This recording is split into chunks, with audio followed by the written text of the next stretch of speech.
Hey, good morning, my friends. Welcome to Monday morning. Welcome to the MLive Morning Weather Update. I'm MLive Chief Meteorologist Mark Torregrossa.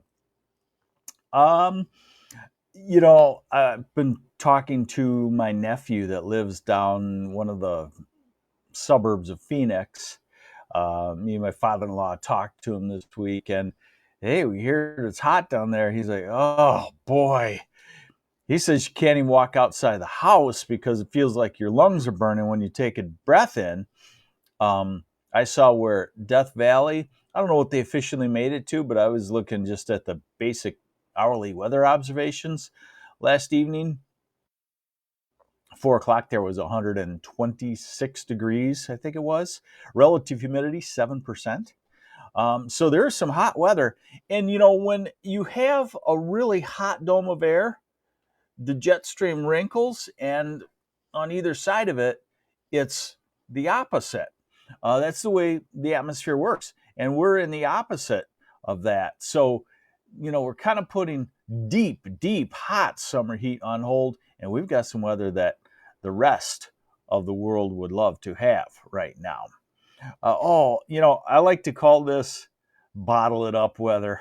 What if we could take about 5 or 10 days like this, bottle it up and open them up, a couple in January, a couple in February for those that don't like winter. Well, I guess we can't do that. And that's a good thing. Maybe there's a good thing that there's something that we can't control. All right. So some had another shot of rain.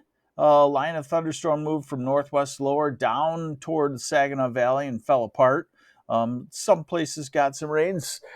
Some places are like, we don't need any more rain for a while. And still, quarter to half of the lower peninsula is abnormally dry to severe drought states. Some places still need it. And again, we can't control it. So here's what's happening. See the spinning clouds up to the north? That is an upper level storm system that will drop into our area this week and bring us another rain. It looks like on Thursday, but today looks like a gorgeous day.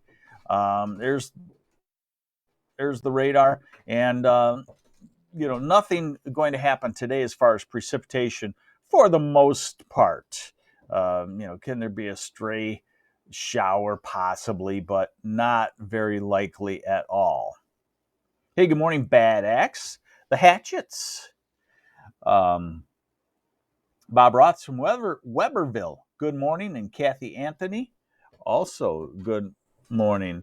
Elaine Schneiderman. The air quality is still poor. There's still an air quality alert. So what we're looking at here is the upper level, the mid part of the atmosphere, 15,000 feet up. Basically, the black lines would show the wind flow. Okay. What you'll notice is that where you're really hot, like out west, the atmosphere is expanded, and you've got that color. That 597 means that the 500 millibar surface is about 5,970 meters, or 18,000 feet high in the sky.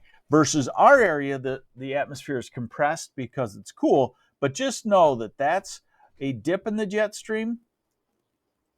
This is Tuesday. Now look, another storm system kind of comes into that as we go into Thursday.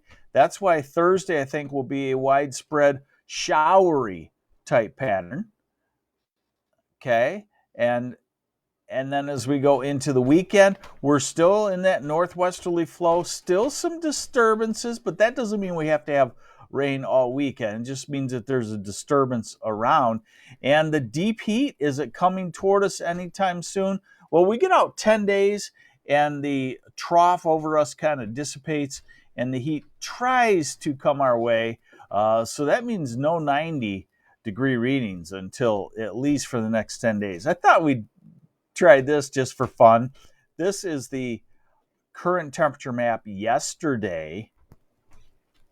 Let me try to get I can't fit everything in. Let me try to get the color bank in there for you too.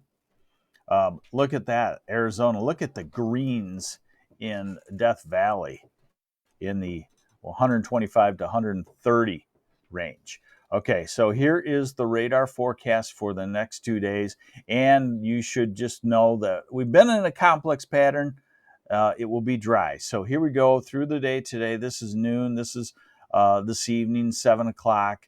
Like I said, a spritzel here or there, about it. This is Tuesday morning. Looks like a beautiful morning. And this is Tuesday afternoon and evening. Yeah, try a spotty shower. That's about it. This is Wednesday morning. Okay, and then that storm system will start to come down toward us. And here's a look at that on the European. So here we go, Tuesday. Here we go, Wednesday. This is Thursday. And that's why I said we'll have some shower activity on Thursday. That looks like the wet day if you want to plan for something inside. And we go into the weekend, little disturbances around, but nothing major. And we go out to 10 days, and it looks like the heat is trying to come at us. All right, temperatures that a lot of parts of the country would die for.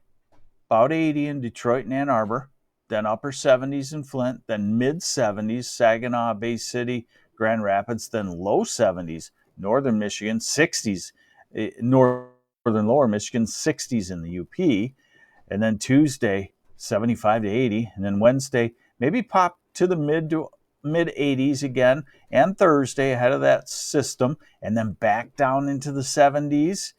And Saturday, 78 to 82. Sunday in the low 80s. Monday, low to mid 80s. Tuesday, heat starting to build 10 days out. Pretty far to believe it, but maybe we start to get back towards some summer heat. So today, tomorrow, really nice. Wednesday, really nice. Maybe the shower's starting to come in. Thursday, the wet day of the week with numerous showers. And temperature is going to be pretty comfortable. You can shut off the air conditioner at times, quite a few times, as we head through this week. Hey, that's your morning weather update from MLive Chief Meteorologist Mark Torregrossa. Have yourselves a great Monday. Bye.